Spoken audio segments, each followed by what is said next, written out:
The apartment was dark when Min Jae Park pushed open the door at 9 o'clock on a Friday night. Not unusual. Yuna often forgot to leave lights on when she took Jae somewhere after school. But this darkness felt different, heavier, like absence had weight. He dropped his keys on the counter, the metallic clatter echoing louder than it should have in the silence. His tie felt too tight suddenly.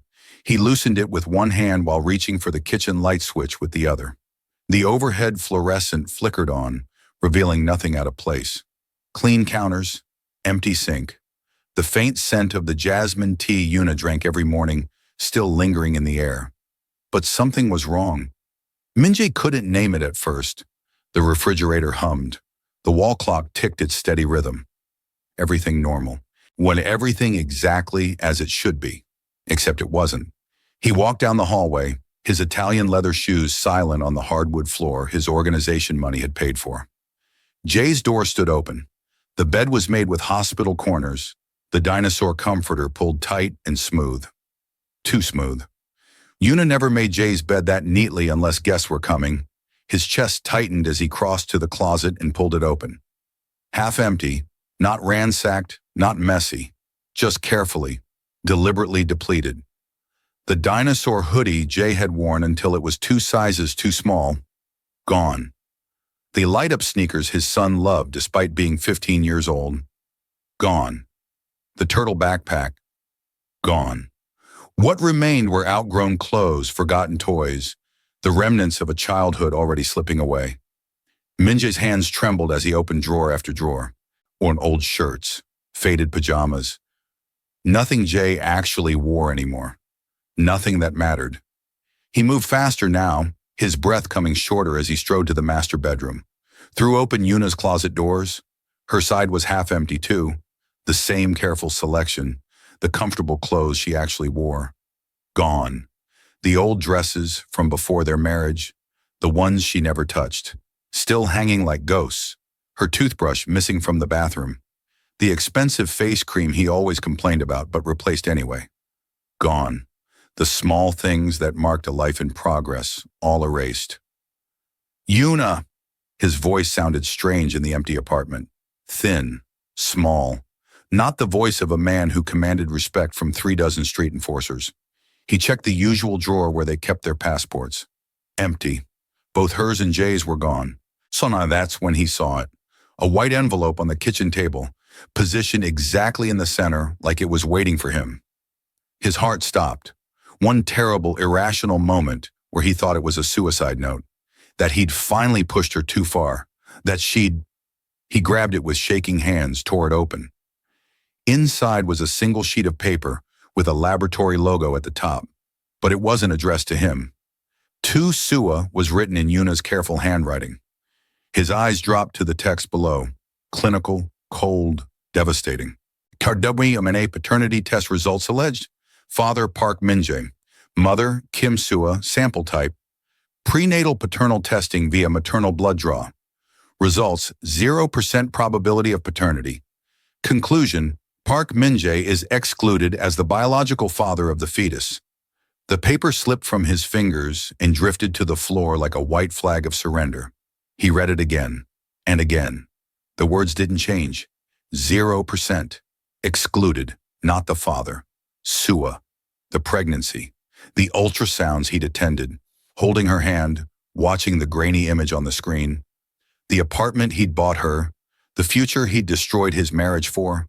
The baby he'd chosen over his wife and son. Not his. None of it was his.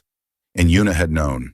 She'd hired an investigator, ordered a DNA test, received proof that the woman he'd left her for was carrying another man's child. And she hadn't said a word, hadn't screamed, hadn't thrown it in his face. She just folded this truth like a piece of origami, left it addressed to his mistress, and disappeared.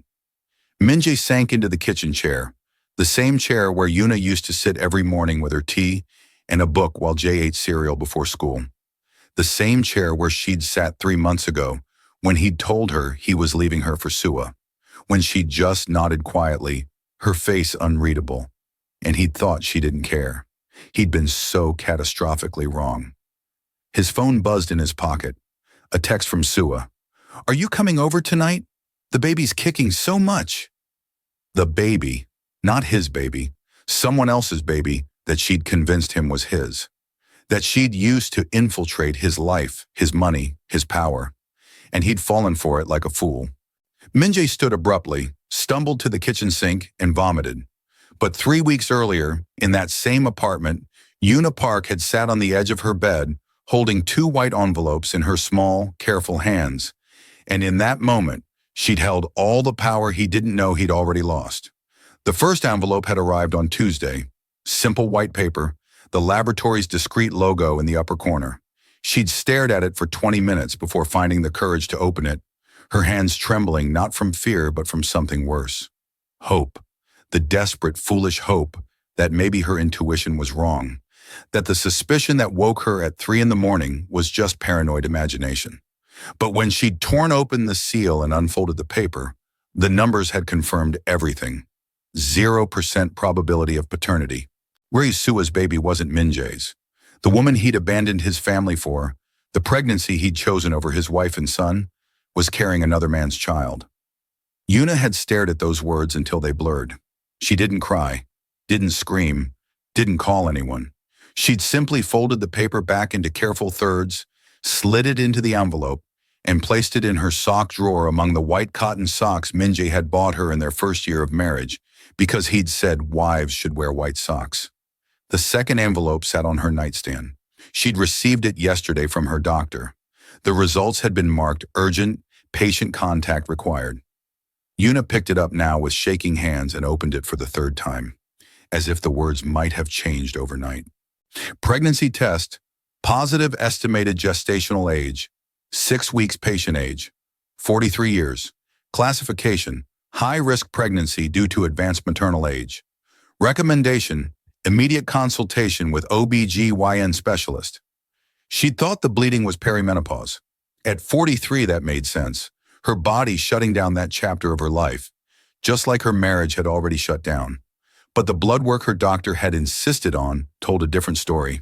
She was pregnant, 6 weeks along, carrying Minjae's actual second child while he obsessed over another man's baby. Yuna placed both envelopes side by side on her lap and felt something break loose in her chest. Not a sob, a laugh. Bitter and sharp and edged with hysteria. The cruel, cosmic irony of it. And he'd destroyed their marriage for a fake pregnancy while she carried his real child, and he had no idea. Her hand moved to her flat stomach. 6 weeks, barely anything yet. Just cells dividing in the dark, building a human being she wasn't sure she wanted anymore. Not like this, not alone. Not at 43 with all the risks the doctor had carefully explained.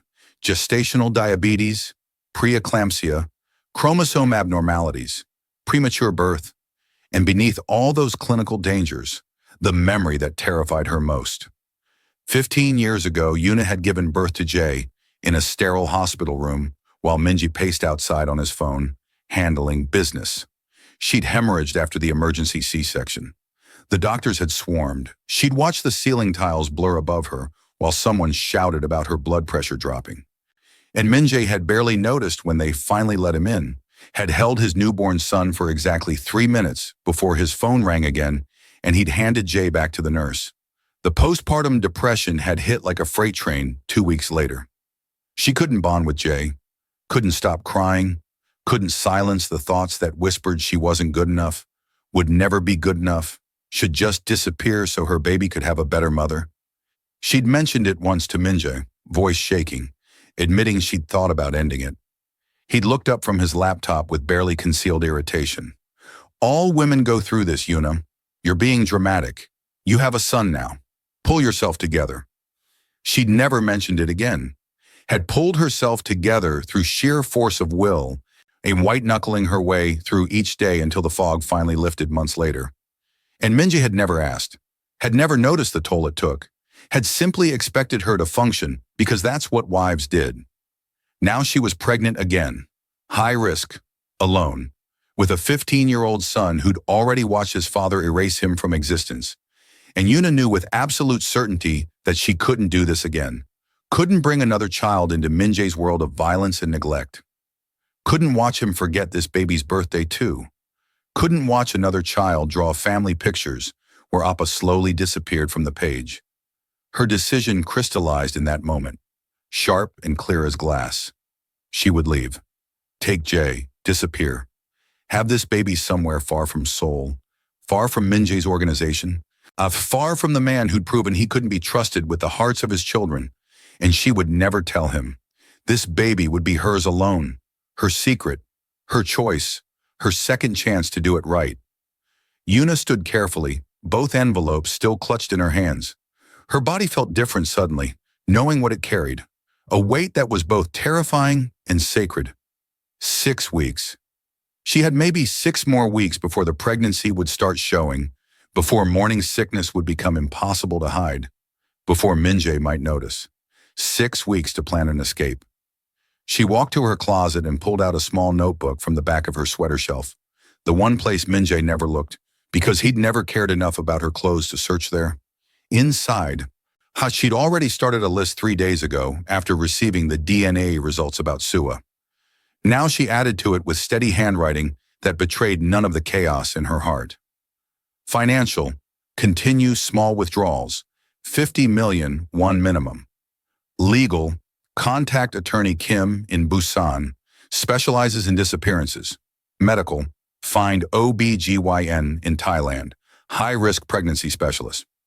J, tell him before we leave, he needs to choose this too. Timeline, 4 weeks maximum, before first trimester ends. Her hand hesitated over the last item on the list. Then she wrote it anyway.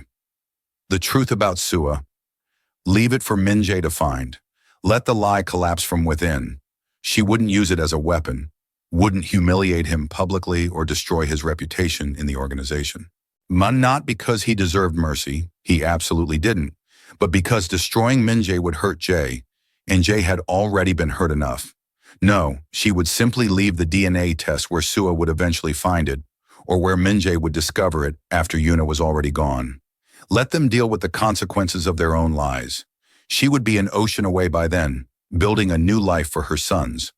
Both of them. Yuna placed her hand on her stomach again, this time with purpose. I won't let him do to you what he did to your brother, she whispered to the cluster of cells that would become her daughter. I promise you that.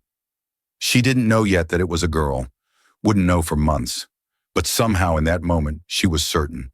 A daughter, one who would never know her father's voice, never wait for him to come home, or never draw pictures where he slowly vanished. Never wonder why she wasn't enough to make him stay. This baby would know only love, only presence, only a mother who chose her every single day. Yuna closed the notebook and hid it again, then walked to the window overlooking Seoul's sprawling cityscape. Somewhere out there, Minjae was probably with Sua right now, his hand on her pregnant belly, feeling someone else's baby kick, building dreams on a foundation of lies. Let him have those dreams for a few more weeks. Let him plan his fake future. Because when she left, when she took both his actual children and disappeared, the truth would destroy him more completely than any revenge she could devise. The apartment door opened. Yuna turned from the window as Jay walked in, dropping his backpack by the door with the careless abandon of a 15-year-old who'd had a long day at school. He was so tall now, almost as tall as his father, all gangly limbs and shaggy black hair that fell into eyes that used to light up when Minjae came home. Those eyes didn't light up anymore. They'd gone flat months ago, around the time Jay had figured out his father was having an affair. Hi, Oma, Jay said, not quite meeting her gaze as he headed toward his room. Jay, Yuna's voice stopped him. We need to talk. Jay turned slowly, his backpack still hanging from one shoulder. His dark eyes, Yuna's eyes, not Minjae's, studied her face with the careful assessment of a teenager who'd learned to read his mother's moods for signs of incoming storms. What's wrong? He asked quietly. Everything, Yuna wanted to say. Which your father has destroyed our family for a lie, and I'm pregnant with a baby he'll never meet, and we're going to disappear in 4 weeks, and I need you to trust me even though I can barely trust myself right now. Instead, she gestured to the small couch in the living room. Sit with me, please. Jay hesitated, then dropped his backpack and crossed the room. He sat on the opposite end of the couch, maintaining distance, his long fingers picking at a loose thread on his jeans. He'd developed that nervous habit recently. Yuna made a mental note to add fidget toys to her packing list. Small comforts for the upheaval ahead. Am I in trouble? Jay asked. No, baby. Never. Yuna took a breath, trying to organize thoughts that felt like shattered glass. I need to ask you something, and I need you to be honest with me. Completely honest. Can you do that? He nodded, still not looking at her. Do you know about your father and Sua? Jay's hands stilled, his jaw clenched in a way that reminded Yuna painfully of Minjae. Yeah, he said finally. I know. How long have you known? 4 months, maybe 5. He picked at the thread again, pulling it loose. I saw texts on his phone when he left it on the kitchen counter. He was in the shower. I wasn't snooping, the screen lit up and I saw her name and He trailed off, his voice cracking slightly. 4 months. Her 15-year-old son had been carrying this knowledge for 4 months while Yuna had been blind, still trying to make her marriage work, still setting Minjae's place at the dinner table even though he never came home to eat. Why didn't you tell me? Yuna asked softly. Jay finally looked at her, and the pain in his young face nearly broke her. I didn't want to hurt you, and I thought maybe if I didn't say it out loud, it wouldn't be real. Stupid, right? Not stupid, very human. Yuna slid closer on the couch, close enough to touch his arm. Jay, I need to tell you something now, and it's going to sound crazy, but I need you to listen all the way through before you react, okay? He straightened slightly, alarm flickering across his features. Okay. Your father is having an affair with Sua. You already know that. What you don't know is that she's pregnant, and he's planning to leave us to be with her and the baby. Jay's face went completely blank. Not shocked. He'd already suspected this, Yuna realized. He'd been preparing himself for this conversation for months. But here's the thing, Yuna continued, her voice steady despite the hammering of her heart. I hired an investigator. I had the baby's DNA tested. It's not your father's child. Sua has been lying to him. She's using the pregnancy to trap him, to get access to his money and his organization. Now Jay looked shocked. Wait, what? Yuna pulled the first envelope from her cardigan pocket and handed it to him. Read it. Jay opened it with trembling hands, his eyes scanning the clinical language. She watched his expression shift from confusion to understanding, to something that looked almost like satisfaction. So the baby isn't his, Jay said slowly. He's destroying our family for some other guy's kid. Yes. Does he know? Not yet, and he won't. Not from me. Yuna took the envelope back, folded it carefully. Jay, I'm going to leave your father, and I'm going to leave Seoul. I'm going to take you somewhere safe, somewhere far away from his world, and I'm going to start over. But I need to know, do you want to come with me? She'd expected him to need time to think, to ask questions about where they'd go, what about school, what about his friends. Instead, Jay's response was immediate and fierce. Yes, God, yes. When do we leave? The relief that flooded through Yuna was so intense it made her dizzy. 4 weeks, maybe sooner. We'll go to Thailand first, then figure out the next step. But Jay, you have to understand, once we leave, we can't come back. Not for a long time. Maybe never. You'd have to leave your friends, your school, everything you know. I don't care. Jay's voice was hard, older than his 15 years. He forgot my birthday last month, Uma. October 14th. He forgot. And when I called him to ask if he was coming home for dinner, he said he was busy picking out baby furniture. His eyes were bright with unshed tears now. I don't want to be his son anymore, if that's what being his son means. Yuna pulled him into her arms then. This boy who was becoming a man too quickly, who'd been forced to grow up the moment his father chose someone else. Jay didn't cry. He was too angry for tears, but he held on to her tightly, his face pressed against her shoulder. There's one more thing, Yuna said quietly. Something I haven't told anyone yet. Jay pulled back slightly to look at her. I'm pregnant. The words felt surreal, even as she spoke them. 6 weeks. It's your father's baby, but he doesn't know, and I'm never going to tell him. This baby is mine. Ours. And another secret we're taking with us when we disappear. Jay's eyes widened. Uma, are you serious? Completely serious.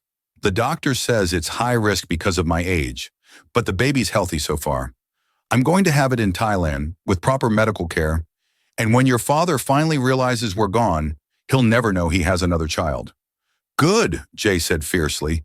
"He doesn't deserve to know. He doesn't deserve either of us." Then his expression softened. "Are you scared?" "Terrified," Yuna admitted. "But I'm more scared of what happens if we stay. I can't watch him forget another child, Jay. I can't watch him do to this baby what he did to you. And I can't," her voice caught, "I can't survive another postpartum depression alone. Not here. Not with him." Jay's hand found hers and squeezed. "You won't be alone. I'll help you. With the baby. With everything. I'm not a kid anymore, Uma. I can help." And there it was. The role reversal that shouldn't happen, but was happening anyway.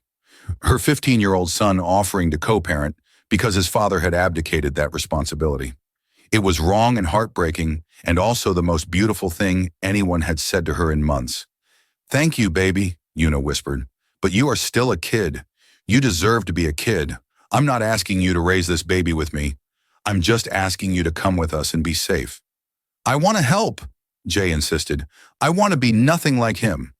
"You're already nothing like him. You have his face but my heart. That's all that matters." They sat together on the couch for a long time after that, Yuna's hand on her still flat stomach, Jay's hand covering hers. So two people preparing to become three, a family rebuilding itself without the man who'd broken it. Finally, Jay spoke again. "What about his organization? Won't they come after us?" "That's why we're being careful. That's why I've been moving money in small amounts so no one notices. That's why I hired a lawyer who specializes in making people disappear. We'll have new identities, new passports, new everything. By the time your father realizes we're gone, we'll be ghosts." "And the DNA test? The one that proves Sua's lying?" "I'm going to leave it for him to find. Not to hurt him, though he deserves to be hurt, but because he needs to know the truth. He needs to understand that he destroyed his real family for a fantasy." Yuna pulled the envelope from her pocket again. "When I'm going to address it to Sua and leave it on the kitchen table the day we leave. Let them tear each other apart over it. We'll be gone." Jay nodded slowly. "When do we start packing?" "Slowly, carefully, nothing obvious. Take your favorite clothes, the things that matter, but leave enough that it looks like we're coming back. We'll pack everything in 2 suitcases and 1 carry-on bag each. That's all we can take on the plane without drawing attention." "The dinosaur hoodie," Jay said immediately. "I'm taking that."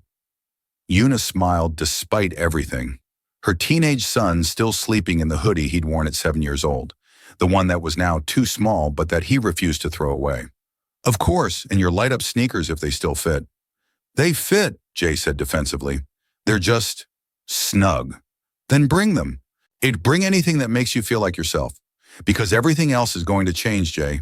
Everything. And I need you to be prepared for that." "I am prepared." He straightened his shoulders, trying to look older, more capable. "I've been preparing since the moment I saw those texts on his phone. I knew it was only a matter of time before everything fell apart." Yuna's heart broke a little more. No 15-year-old should have to say those words. No child should have to prepare for their family's destruction. But Jay had, because Minjae had forced him to grow up too fast, and now Yuna was doing the same thing by asking him to leave everything behind. "I'm sorry," she said. "I'm sorry you have to do this. I'm sorry your father—" "Don't apologize for him," Jay cut her off. "He made his choices. We're making ours. Honor and ours are better." He was right. Their choices were better. Harder, scarier, more uncertain. But better. Because they were choosing each other, choosing safety, choosing a future where children didn't disappear from their father's life. They simply left before he could erase them completely. "Okay," Yuna said, standing up. "Then we start tonight. Small steps.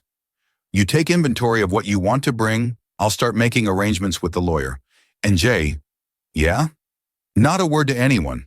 Not your friends, not your teachers, no one. Can you do that?" Jay nodded. "I'm good at keeping secrets. I've had practice." Over the next 2 weeks, Yuna moved through her life like a ghost preparing to haunt a house she was about to leave. Every action was deliberate, calculated, as designed to appear normal while secretly dismantling the infrastructure of their existence and soul. She withdrew money in small increments from 3 different ATMs across the city, never more than 200,000 one at a time. The amounts were insignificant enough that Minja's accountants wouldn't flag them, but together they added up to 30 million won, sitting in a new bank account registered under her maiden name at a branch in Busan that Minja's organization had no connections to. Attorney Kim Sun-hai had been exactly what Yuna needed, a woman in her early 50s with short silver hair and eyes that had seen too many desperate wives to judge anyone. Her office in Busan was modest, tucked above a pharmacy in a neighborhood where nobody asked questions. When Yuna had first walked in 2 weeks ago, Attorney Kim had simply gestured to the chair across from her desk and said, "Tell me everything." So Yuna had. The affair. The pregnancy that wasn't Minjae's. Her own pregnancy that was. The postpartum depression 15 years ago that no one had helped her through. Jae's birthday that his father forgot. The need to disappear before Minjae discovered she was carrying his child. Attorney Kim had listened without interruption, taking notes in neat handwriting. When Yuna finished, the lawyer had set down her pen and said, "I can have you both out of the country in 3 weeks. New identification documents, bank accounts in Thailand, housing arrangements in Bangkok's expat district, and a referral to the best high-risk pregnancy specialist in Southeast Asia. It will cost you 25 million won." Yuna hadn't hesitated. Done. Now. 2 weeks later, everything was falling into place with terrifying efficiency. The new passports had arrived via encrypted courier. Not forgeries, Attorney Kim had explained, but legitimate documents obtained through channels Yuna was better off not knowing about. In the photos, Yuna's face looked thinner, older, exhausted. Jae looked like a stranger with his hair cut shorter for the picture. They would travel as Park Ji-won and her son Park Min-jun, a widow and her teenage child relocating for work. The apartment in Bangkok was secured, a modest 2-bedroom in a building full of international teachers and digital nomads, where no one would question a Korean woman and her son. The deposit had been paid through an intermediary account. The keys would be waiting with the building manager. Dr. Siraporn Chayo, the OB/GYN specialist. It had received Yuna's medical records and confirmed she could take her as a patient. The doctor's email had been professional but warm. High-risk pregnancies at 43 require careful monitoring, but with proper prenatal care, most women have healthy outcomes. I look forward to meeting you, Mrs. Park. Everything was ready. Everything except telling Jae's school that he wouldn't be returning after the weekend. Everything except packing the final suitcases. Everything except leaving the DNA test results on the kitchen table and walking away from 15 years of marriage. 3 more days. That's all that remained. Yuna stood in Jae's doorway now, watching him sort through his belongings with the focused intensity of someone choosing what pieces of their identity were worth saving. The dinosaur hoodie lay folded on his bed. The light-up sneakers sat beside it, a stack of photographs from elementary school. All of him and Yuna, none including Minjae because Minjae had never been there for school events. "You can bring more than that," Yuna said softly. Jae looked up, his shaggy hair falling into his eyes. He'd refused to cut it despite Yuna's gentle suggestions. She understood why now. It was one of the few things he could control, one small rebellion against his father's expectations. "I don't need more. Most of this stuff," he gestured around his room at the shelves of books, the gaming console, the posters on the walls. "It's just stuff. It doesn't matter. Your games matter. Your books matter. I can get new books in Thailand, new games. I looked it up. They have English bookstores in Bangkok. International schools, too. If you want me to go." He sat back on his heels. "I'm ready to start over, Uma. I don't want to drag the old life with us." Yuna's throat tightened. 15 years old and already understanding that reinvention required amputation. "Okay," she managed, "but the hoodie comes." "Obviously." Jae smiled slightly, the first real smile she'd seen from him in weeks. "And the sneakers, even if they're tight." "Even if they're tight," Yuna agreed. Her phone buzzed in her pocket. She pulled it out, her stomach clenching automatically the way it did every time now, expecting Minja's name on the screen. But it was Attorney Kim. "Final documents ready for pickup. Come to Busan tomorrow. Bring your son. We need photos together for emergency contacts."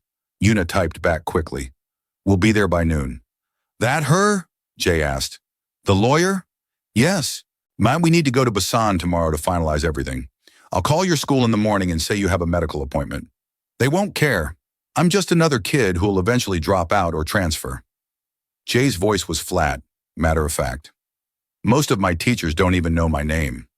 Another small heartbreak, another sign of Min-jae's neglect rippling outward. Jay had been invisible at school the same way he'd become invisible at home. A ghost child that nobody bothered to see. They'll notice when you're gone, Yuna said. Will they? Jay shrugged.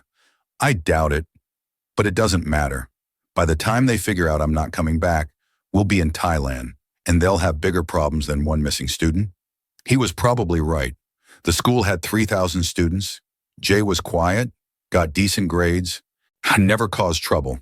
He was exactly the kind of student who could disappear without raising alarms until weeks later when someone finally checked the attendance records. Yuna's phone buzzed again. This time it was a number she didn't recognize. She almost ignored it, but something made her answer. Mrs. Park? A male voice, calm, professional, vaguely familiar. Who is this? The investigator you hired 3 weeks ago. I wanted to follow up on the information I provided. Have you received the DNA test results? Yes. Yuna's grip tightened on the phone. I received them.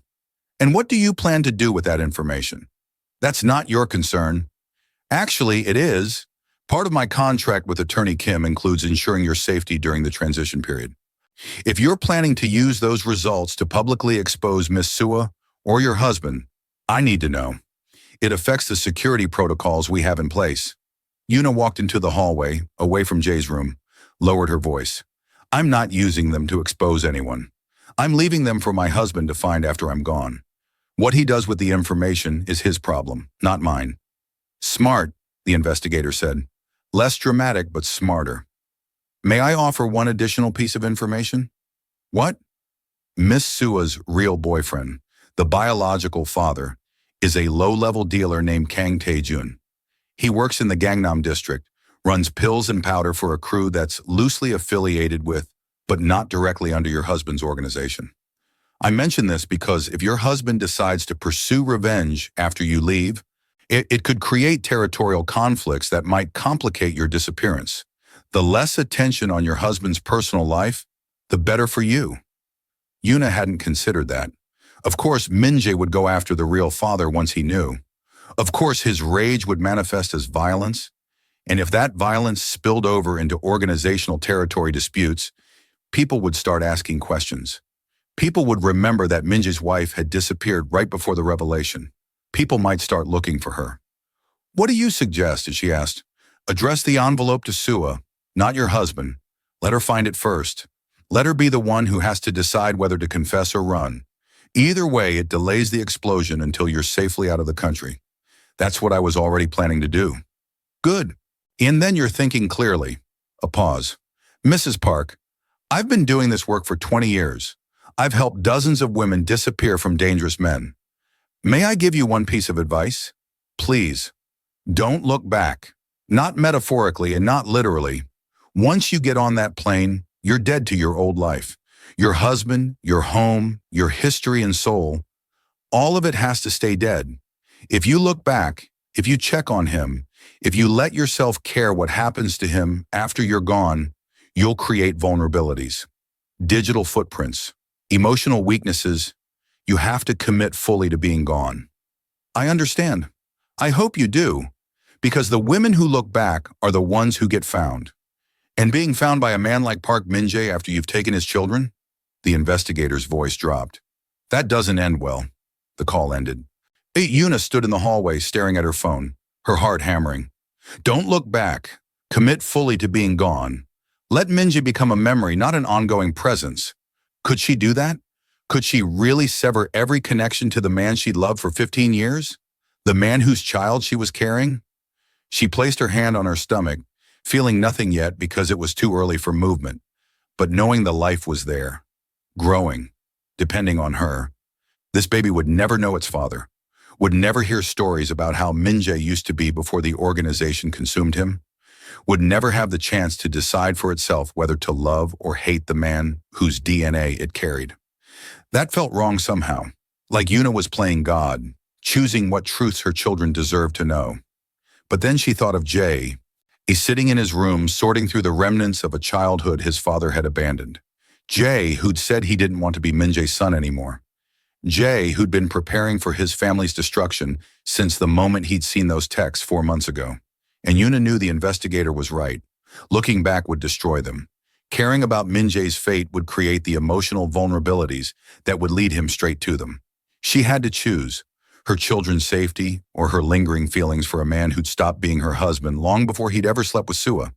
The choice wasn't actually a choice at all. Uma? Jay appeared in his doorway. You okay? Yes, Yuna said, sliding her phone back into her pocket. I'm okay. Pack an overnight bag. We're going to Busan tomorrow to finish the paperwork. We leave for Bangkok in 3 days. The morning sickness started on Wednesday, 2 days before their scheduled departure. Yuna woke at 5 in the morning with her stomach churning, barely made it to the bathroom before vomiting into the toilet.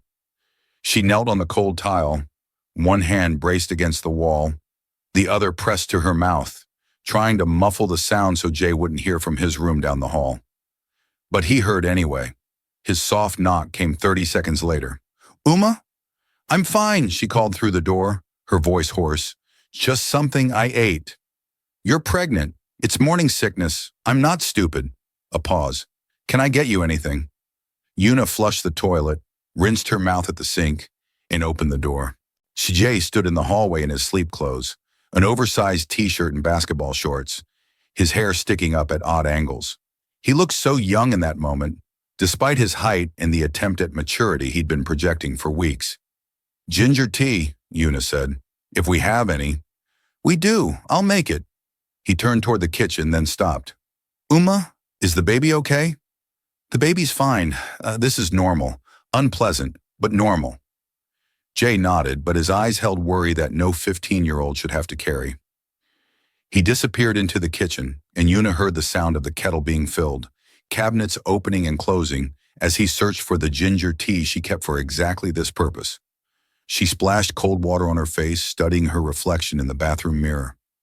She looked terrible, dark circles under her eyes.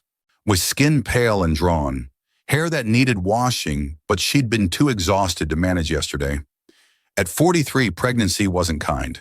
Her body knew it was being asked to do something it had barely managed 15 years ago, and it was protesting. 3 more days. Just 3 more days and they'd be on a plane to Bangkok. 3 more days of pretending everything was normal, while her body betrayed her with nausea and exhaustion and the constant low-level terror that Minjae would somehow figure out what was happening before they could escape. But Minjae hadn't been home in 5 days.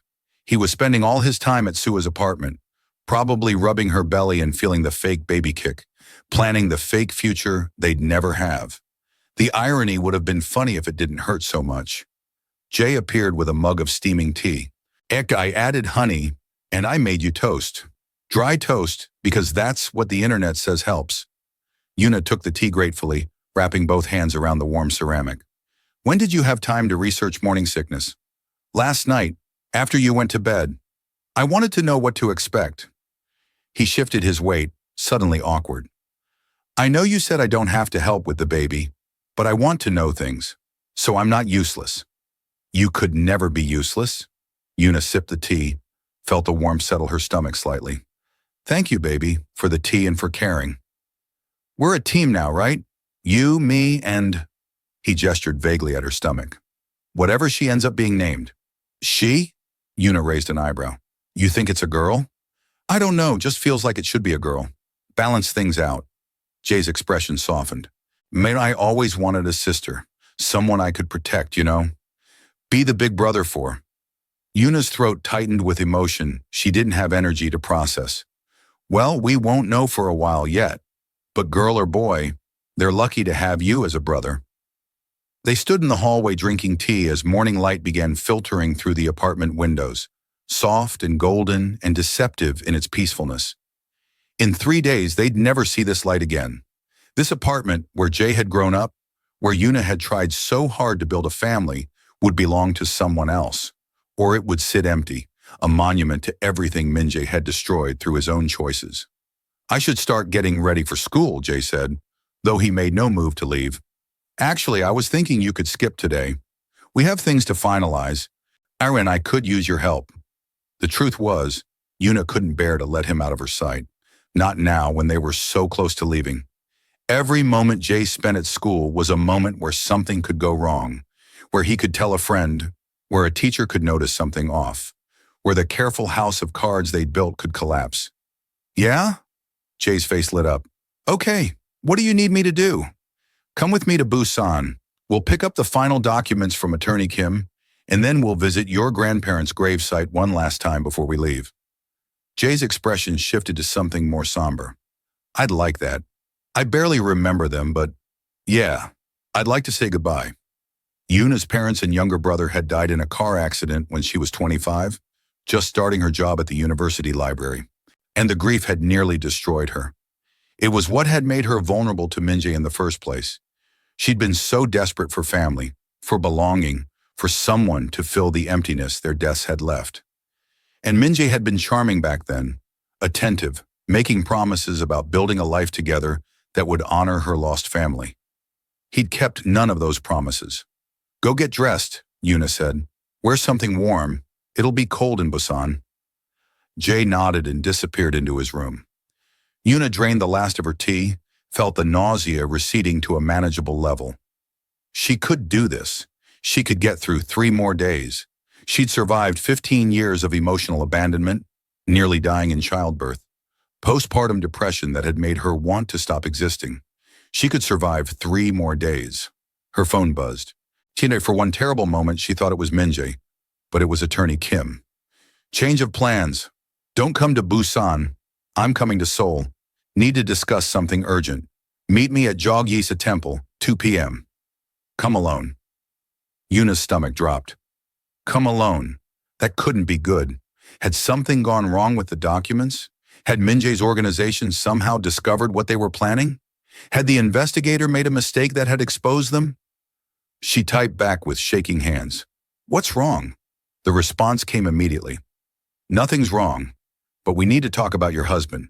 He's been making inquiries, mobilizing resources, calling in favors across 3 countries. He's looking for you, Mrs. Park, and he's getting close. Yuna sat down hard on the edge of the bathtub, her legs suddenly unable to support her weight. He knew. Somehow, Minjae knew they were leaving, or suspected, or had noticed something off about the money, the way Jay had been avoiding him, the way Yuna had stopped trying to pretend everything was fine. How close, she typed. Close enough that we need to move up your departure. Can you be ready to leave tonight instead of Friday? Tonight. In 12 hours. Yuna looked around the bathroom, at the apartment beyond it, at the life she'd spent 15 years building. They weren't ready. She hadn't said goodbye to anything, hadn't taken the photos off the wall she'd wanted to keep, hadn't written the letter to Jay's school explaining his withdrawal, hadn't done 100 small things that had seemed important yesterday. But none of it mattered if Minjae found them before they could leave. Yes, she typed. We can be ready. What do I need to do? Oh, pack only essentials. 1 bag each. Leave everything else. I'll have a car pick you up at 8 p.m. Don't tell anyone. Don't say goodbye to anyone. Just disappear. Yuna stared at the phone screen until it went dark, her reflection ghostly in the black glass. Tonight. They were leaving tonight. The countdown she'd been managing so carefully had just collapsed into hours instead of days. She stood on shaking legs and walked to Jay's room. He was pulling on a sweater, his movements casual, unaware that their entire timeline had just shifted. Change of plans, Yuna said, keeping her voice steady through sheer force of will. We're not going to Busan. Jay turned, sweater half on. Why not? Because we're leaving tonight instead of Friday. Pack 1 bag. Only the things that matter most. We have 12 hours. The color drained from Jay's face. Or tonight? Why? What happened? Your father is looking for us. He doesn't know we're leaving yet, but he's asking questions, making inquiries. If we wait until Friday, he might figure it out. Yuna crossed to his closet, pulled out his backpack. 1 bag, clothes for a week, your hoodie, your sneakers, whatever else fits. Everything else stays. But, no buts, we don't have time. Yuna's voice came out sharper than she intended. She softened it. I know this isn't what we planned.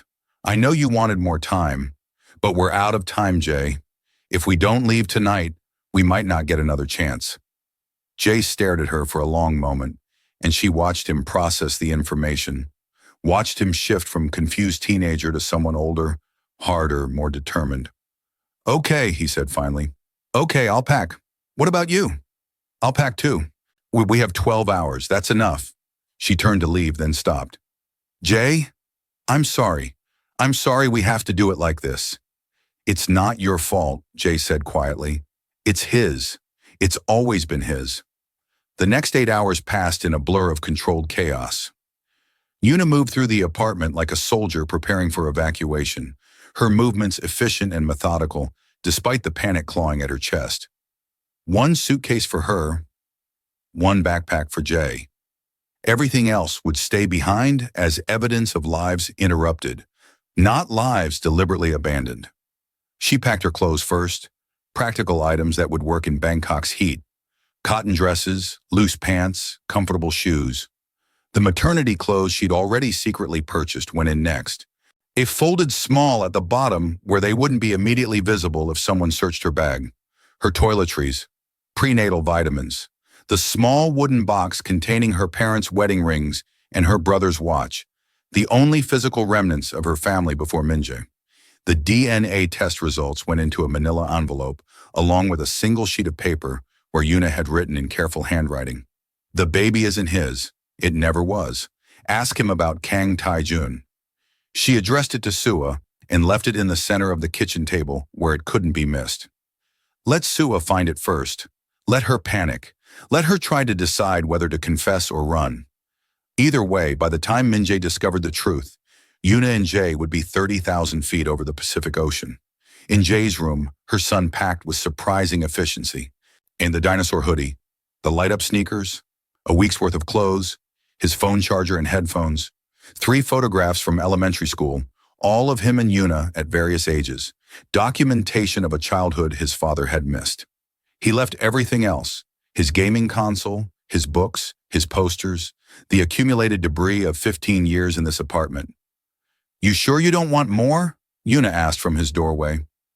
Jay zipped his backpack closed. I'm sure. The stuff doesn't matter. Getting out matters. At 4 in the afternoon, Yuna's phone rang. Unknown number. She answered with her heart in her throat. Mrs. Park, it's Attorney Kim. The car will be there at 8 p.m. as planned. The driver's name is Mr. Choi. He'll be in a black Hyundai sedan. Don't bring more than you can carry yourselves. The flight leaves Incheon at 11 p.m. You'll fly to Bangkok via Tokyo. I've arranged for someone to meet you at Suvarnabhumi Airport with your new documents and apartment keys. What about our old passports? Yuna asked. Should we destroy them? No, bring them with you. We'll dispose of them properly in Bangkok.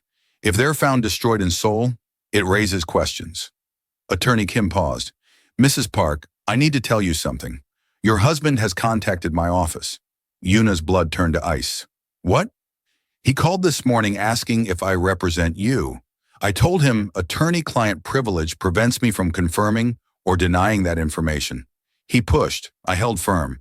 But he knows you've been in Busan, and he knows I specialize in disappearances. He's connecting the dots. Does he know about tonight? I don't believe so. But he's mobilizing his network to watch the airport starting Friday. That's why moving up your departure was critical. By the time he has people in place, you'll already be gone. And if he figures it out before we leave, if he shows up here, then you lock the door and don't open it for anyone except Mr. Choi. If your husband forces entry before 8 p.m., call me immediately and I'll contact the police. Having a police report on file protects you legally, even if you're already out of the country. The thought of Minjae breaking down the door made Yuna's stomach clench. He wouldn't do that. He's never been violent with me.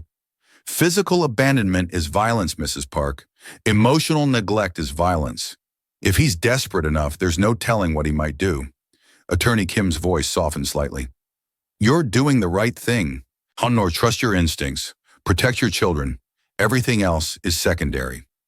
After the call ended, Yuna checked every lock on every door and window, drew the curtains, turned off all the lights except one lamp in the living room, made the apartment look empty, uninhabited, like they'd already left days ago.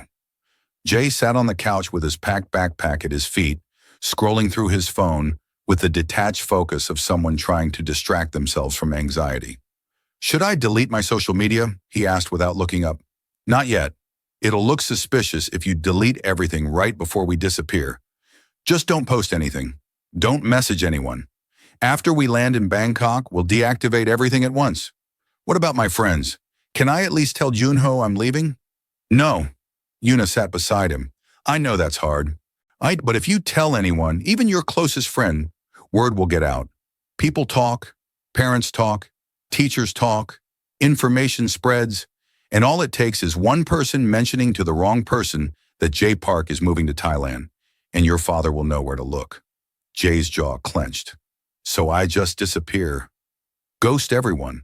Let them think I died or something. Let them think whatever they want.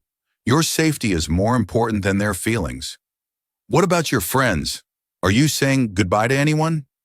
Yuna thought of the women from church, the ones who'd smiled too much and asked too many questions about her marriage, the ones who'd probably suspected the affair long before Yuna had proof. She'd never been particularly close to any of them. He had always kept people at arm's length because Minjae's world didn't allow for real friendships. Everything was transactional. Everyone was a potential liability. "I don't have friends," Yuna said quietly. "Not real ones. Your father made sure of that." Jay finally looked up from his phone. "That's really sad, Amma." "Yes, it is." She stood, walked to the window, peeked through the curtain at the street below. Normal evening activity, cars passing, people walking dogs. No sign of Minja's men watching the building. Yet. But it also makes leaving easier. No emotional ties to cut. No one to miss me or ask questions. "I'll miss this place," Jay said suddenly. "I know I said the stuff doesn't matter, but I grew up here. All my memories are here. Even the bad ones." "I know, baby." "Will we ever come back? Even just to visit?" "No." Yuna let the curtain fall closed. "Once we leave, we're dead to soul. That's the only way to stay safe." They ordered delivery for dinner, Chinese food from Jay's favorite restaurant, one last meal in the apartment that had been their home. They ate in silence at the kitchen table, neither of them acknowledging that this was goodbye to more than just a place. This was goodbye to identities, to histories, to the versions of themselves that had existed in this city. At 7:45, Yuna did a final sweep of the apartment, checked that the DNA test envelope was prominently displayed on the table, made sure nothing incriminating was left behind. No documents showing their new identities, no evidence of Attorney Kim's involvement. No trail that would lead Min-jae anywhere except to the realization that his wife had outsmarted him. She stood in the doorway of Jay's room one last time, looking at the drawings on the walls. The family portraits where Min-jae had slowly disappeared from the pictures. The evidence of a childhood spent waiting for a father who never came home. All of it would stay here, frozen in time, a museum of abandonment. In her own bedroom, she paused at Min-jae's closet. His expensive suits hung in perfect rows organized by color, his ties, his shoes, his cologne on the dresser. Evidence of a man who cared more about appearances than substance. She felt nothing looking at it all. No anger, no sadness, just a distant sense of relief that she would never have to smell that cologne again, so I'd never have to watch him knot those ties while ignoring her presence. At 7:55, her phone buzzed. Mr. Choi outside. Black Hyundai, license plate 37HEO4892. "It's time," Yuna called to Jay. He appeared in the living room with his backpack, looking suddenly very young and very scared. "Uma, what if something goes wrong? Then we adapt, but nothing will go wrong." She pulled him into a hug, feeling his lanky teenage frame against hers, all elbows and uncertainty. "We're going to be fine, Jay, I promise." "You can't promise that." "I know, but I'm promising it anyway." She pulled back, looked at his face, so much like Min-jae's, but with her eyes, her gentleness. "Ready?" "Ready." They picked up their bags. Yuna took one last look around the apartment, at the life she was leaving behind. or at 15 years of trying to make a marriage work with a man who'd stopped trying long ago. Then she opened the door and stepped into the hallway. The black Hyundai was idling at the curb. Mr. Choi stood beside it, a middle-aged man with kind eyes and a professional demeanor. He took their bags without comment, loaded them into the trunk, opened the back door for them. Yuna and Jay slid into the back seat. The door closed. The engine purred to life. As the car pulled away from the curb, Yuna didn't look back at the apartment building, didn't watch it disappear in the side mirror, didn't allow herself even a moment of nostalgia or regret. Don't look back. Commit fully to being gone. The investigator's words echoed in her mind as Sol's lights blurred past the window. Beside her, Jay was silent, his hand finding hers in the darkness between them. She squeezed it gently. "Where to?" Mr. Choi asked from the driver's seat. "Incheon Airport," Yuna said. "International terminal. And please hurry." 3 hours later, Minji Park pulled into the parking garage of his apartment building and sat in his car for 10 minutes trying to decide whether to go upstairs or drive back to Sua's place. He'd spent the last 5 days at her apartment, playing the devoted father-to-be, and guilt was starting to gnaw at him. Not guilt about the affair. That ship had sailed. But guilt about Jay, about missing his birthday, about becoming exactly the kind of father he'd sworn he'd never be. Maybe he'd go upstairs. Maybe he'd check on Jay, have an actual conversation with his son for once. Maybe he'd even talk to Yuna. Try to figure out some kind of arrangement that didn't involve complete abandonment. He could have both families. Other men did it. Why couldn't he? He took the elevator up to the 14th floor, his mind already composing the speech.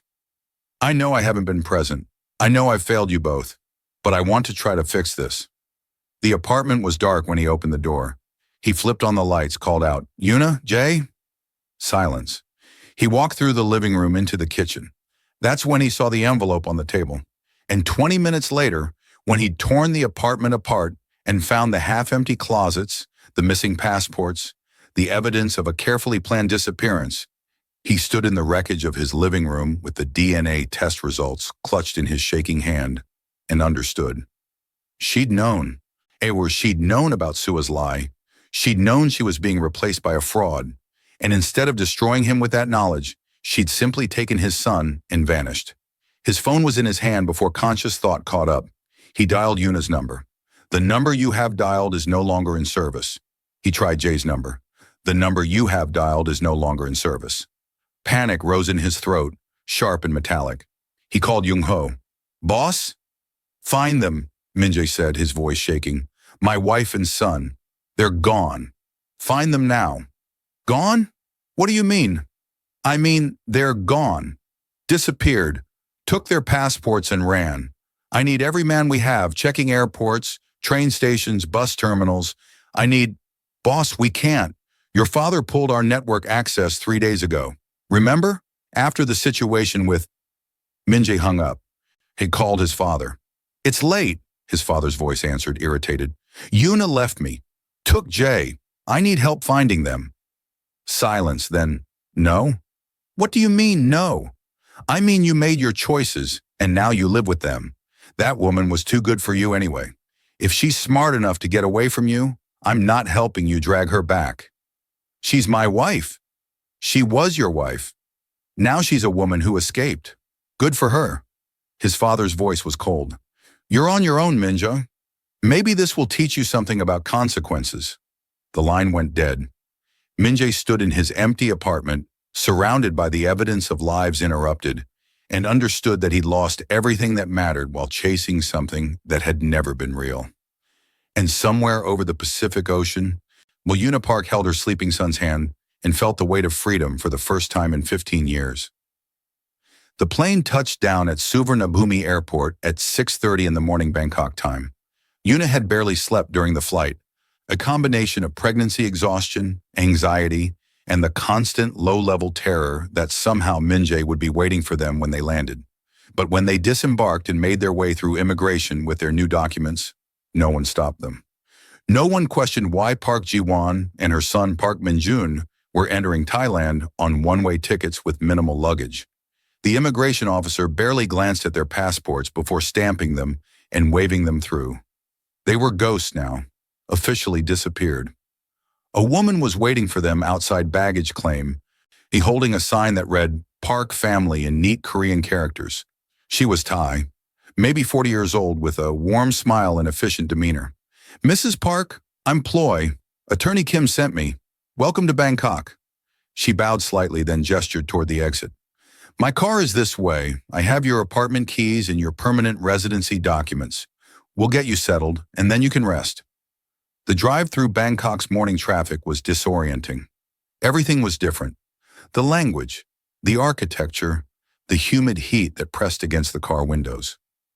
Jay stared out at the unfamiliar city with wide eyes, his hand still clutching his backpack like a lifeline.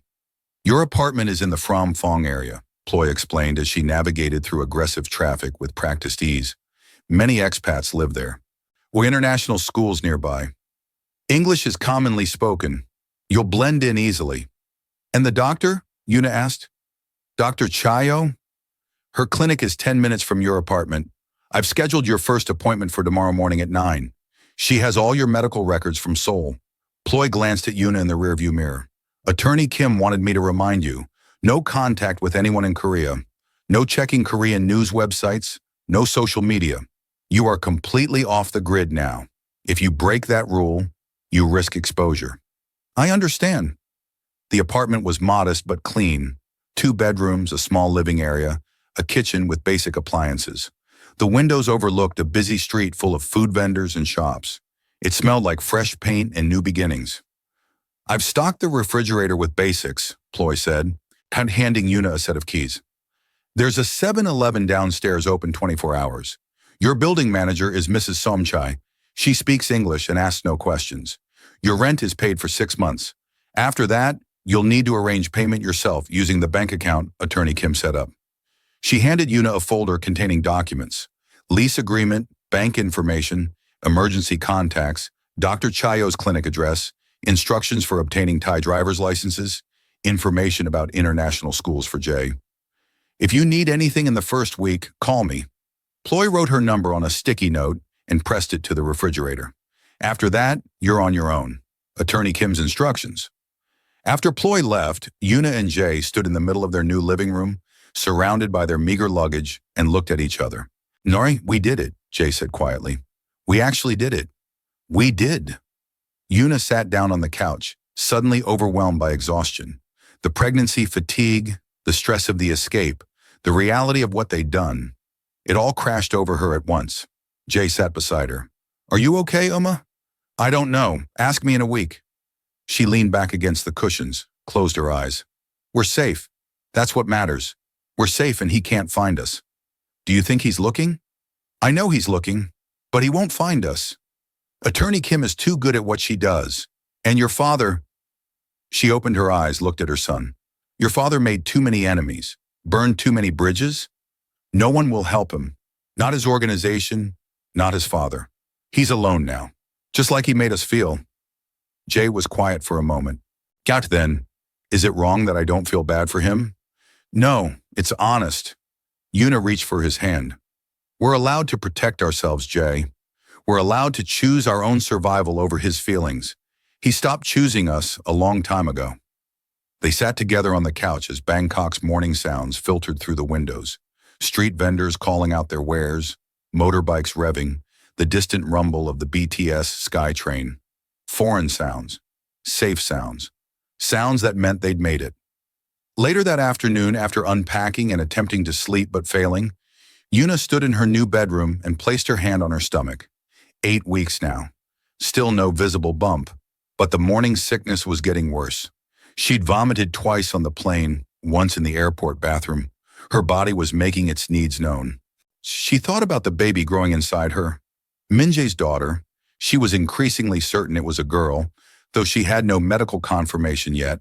A daughter who would never know her father, who would grow up in Bangkok with a teenage brother, and a mother who chose an exile over staying in a marriage that had died years ago. Was that fair to the baby? To deny her a father, even a flawed one? But then Yuna remembered Jay's birthday. October 14th, the day Minjae had forgotten his own son's 15th birthday because he was shopping for baby furniture for another man's child. And she knew she was making the right choice. This baby would never feel forgotten, would never watch her father choose someone else, would never draw pictures where Appa slowly disappeared. This baby would know only love. Her phone buzzed. The new phone Ploy had given her, registered under her new identity with a tie number. She looked at the screen, expecting a message from Ploy or Dr. Chayo's office. Instead, it was from an unknown number. The cameras are still active. Yuna's blood turned to ice. She stared at the message, her hands beginning to shake. Another message. I can see the apartment. Empty. I've been watching the feed for 3 days. You planned this perfectly. A third message. But you left something behind, Mrs. Park.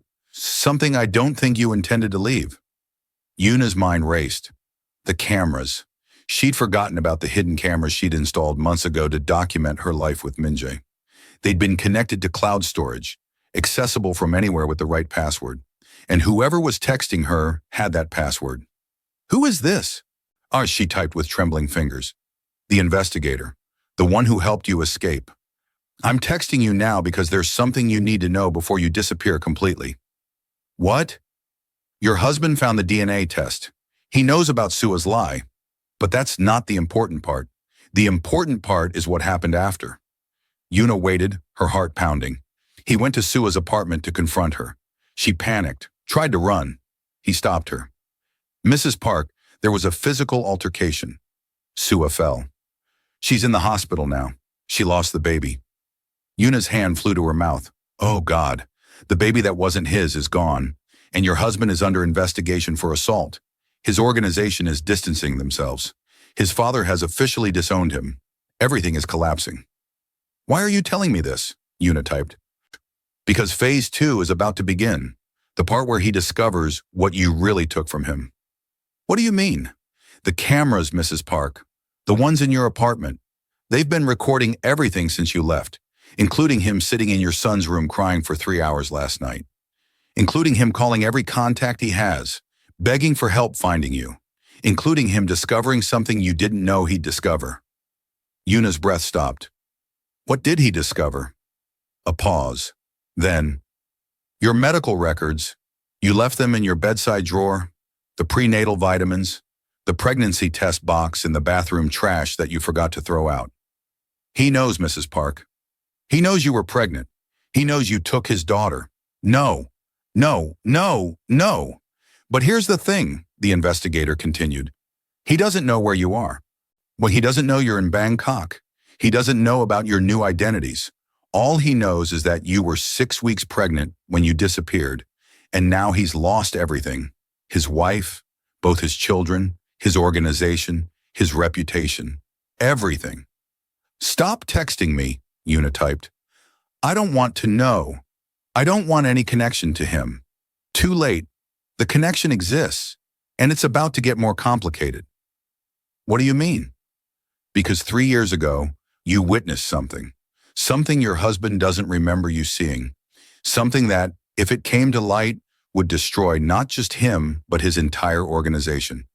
And I've been holding on to that information for you, waiting for the right moment. Yuna's mind flashed back 3 years, to a night she tried to forget. A night when she'd gone to Minjae's office to bring him dinner and had seen something through the window before he'd noticed her. Something violent. Something she'd never spoken about because speaking about it would have put her and Jay in danger. I don't know what you're talking about, she typed. Yes, you do. And so do I. Because you recorded it. Remember? You took out your phone and filmed through the window for 30 seconds before you left. You thought you deleted it. But I recovered it from your phone's cloud backup when I was investigating Sua. And Mrs. Park? That video is evidence of murder. Yuna sat down hard on the bed, the room spinning. What do you want? She typed. Nothing. I'm giving you options. Option 1. You stay disappeared. You raise your children in Bangkok. You never look back. And I destroy the video. Want you live your life in peace. And option 2? Option 2, you use the video. You send it to the police. You destroy your husband and his organization completely. You get justice for what he did to you, to Jay, to everyone he's ever hurt. But if you choose that option, You can never be truly free. The past will always be connected to your present. Yuna stared at the phone screen, her hand on her stomach where her daughter was growing. Justice or freedom? Revenge or peace? The past or the future? I need time to think, she typed. You have 24 hours. After that, I'll assume you've chosen option 1, and the video disappears forever. Think carefully, Mrs. Park. Some choices can never be unmade. The messages stopped. Yuna sat alone in her Bangkok bedroom, pregnant with a daughter her husband would never meet, hiding in a foreign country with her teenage son, and holding in her hands the power to destroy the man who destroyed her.